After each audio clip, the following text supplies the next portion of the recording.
I'm sure there's a lot of expectations about the bilateral talks and eventually the possible results. Thank you. Thank you for inviting me to join you online. Indeed, the visit of President Xi Jinping to Helsinki is a big event here. People are on the streets, traffic is in the center of the city is jammed because of the traffic restrictions there, and a lot of excitement by all the citizens in Helsinki, and the mood is very positive. Mr. Vice Minister, you have been working in China. Of course, you know what are some of the key areas both countries are willing to work on. New technology, clean energy, as well as the innovation. But Finland, is it going to be attractive enough for China? And also, what does Finland think about its competitiveness among other Nordic countries? Finland has been present in Chinese market for decades already. We were among the first Western countries to establish diplomatic ties between China in the 1950s, and since then we have been also present in the Chinese market doing business there. We have all our industrial pillars being present in China for a long time. Started by the forest industry decades ago, then followed by the machineries, chemical industry, power generation, and then in the 90s Nokia came with the whole ICT cluster. So we do have a lot of experience in doing business with Chinese, and we are heavily relying on both the expertise what we have in new technologies, but also relying on the experience what we have the market, and we are very sure that we will remain competitive in the market in the future as well. Talking about clean technology, for example, Mr. Vice Minister, there has been a lot of discussion about the U.S. role in the future climate change issue. In this regard, what do you think will be the role of the European countries, particularly countries like Finland, who have been emphasizing on that for quite some time? We think that we do have a lot to offer to the Chinese business as well in clean tech sector. We have been actively doing business in China already in clean tech sector. And we see that we do have many technological strengths that we could help the Chinese to tackle the issue of air pollution and the climate change in general. Many of the European companies, many of the skills, the technologies what we have here in Europe are state-of-the-art technologies, and we are heavily pushing our companies to do better in global markets as well. But what is different in Finnish case is that our innovation system is based on a good cooperation between the academic people, the science people, and together with the administration, the civil servants, and then the business. That tackling the climate change issue is not about technologies and not about private sector actions only, but it's also that the scientific people are in helping to sort out the solutions needed in different cities and different provinces, and that is something that we could offer as a kind of the big package of the academic science and skills together with the market-based solutions. Very interesting, Mr. Vice Minister, but many would ask, how much do the Finns understand China? Do you offer your whole package of experience plus technology? Now this is something, of course, that the Finnish business people have to convince their Chinese partners on a daily basis that this is how the markets are playing their own role. But as I said, that we have been present in the market for a long time, longer time than many of other competitors. So we know the Chinese with our industrial pillars. They know how to do business with the Chinese, and they know how to approach to those people who are deciding in provincial and the local level, and who are in charge of trying to find the solutions in clean tech. On the other hand, Mr. Vice Minister, China is not as before anymore. It is not just the vast market, but rather it also plays that could provide experiences for the others. For example, the fintech has been one of the very promising areas here in China. Of course, in European countries, a very different development stage. What can Finland, in a way, learn from China? Will some of the Chinese experiences and models useful for you as well? And how would that be exchanged and also be encouraged?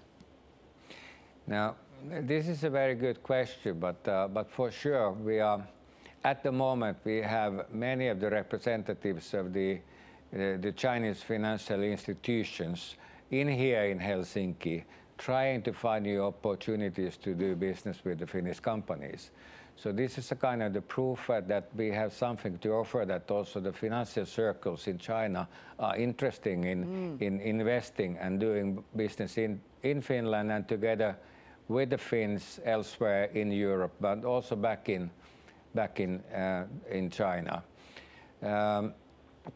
What we want to do, of course, is that we could team up with the Chinese partners and we could do also business not only in China and not only in Helsinki or in Finland, but also at the wider level in Europe. And there we think that the teaming up is a kind of the win-win game for both parties.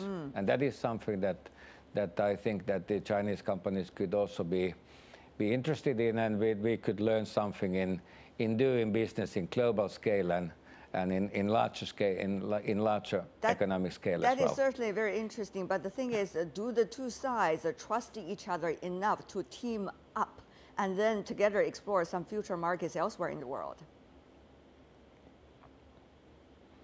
Now, this is what we also want to think, that this kind of visits by the high-level representatives, President Xi Jinping in Finland, and that is a kind of the proof that also the private players can trust on, not only on the good political relations, but on the good cooperation at every stage of the political, between the administrations, within science people, and then the business. That all this is something that they should give more confidence also for the Chinese business people to trust on, to team up with the Finns. On the other side of the equation, there are questions about where our relationship is heading for.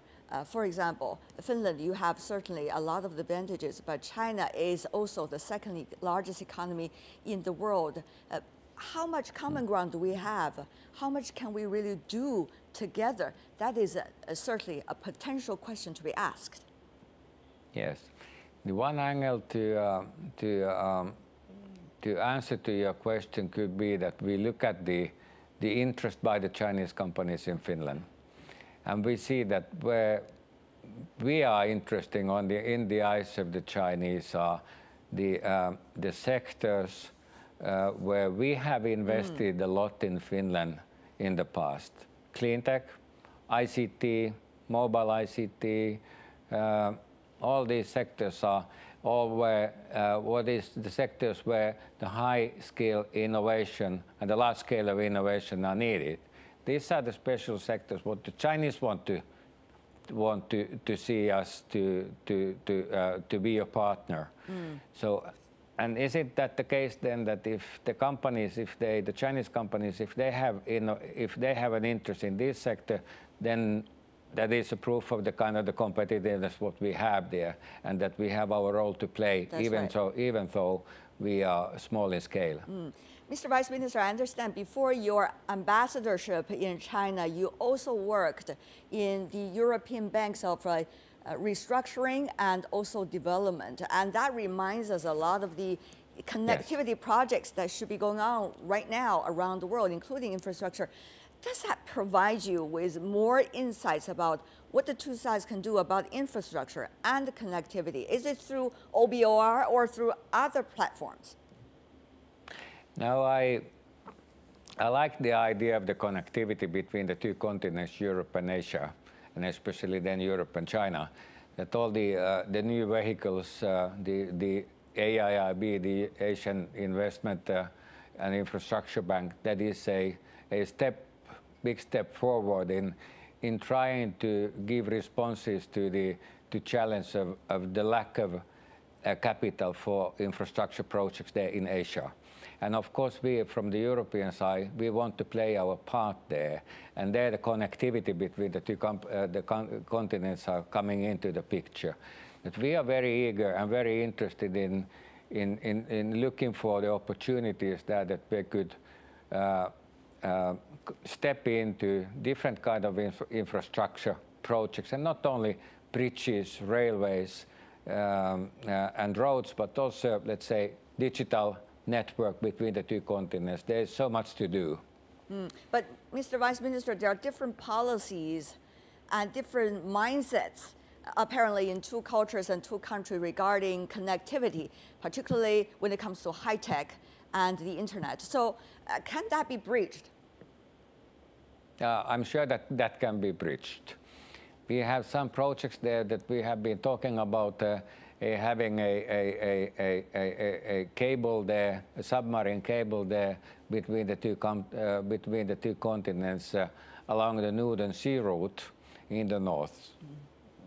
No problem to get that if we have the willingness to go on with the project. But the same applies to the other bridges there between or cables there between the two continents, that they are welcome. And I don't see that there are any major obstacles which cannot be overcome. There's so much interest in the private sector in both continents to have more connections also in digital connections between the continents, that all these projects should fly.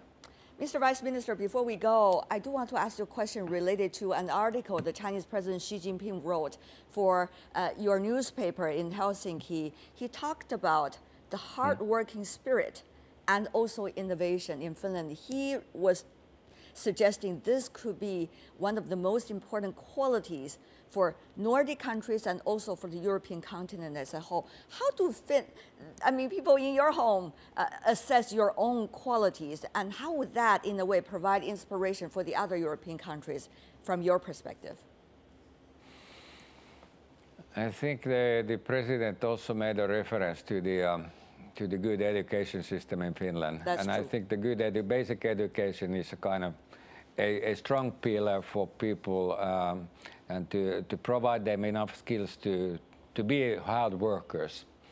If this is really the case that the Chinese people think that we in Finland, that we are hard workers, then we have some similarities there between Chinese, and then it's easier for us to team up also. Yeah. Where are we going with our partnership?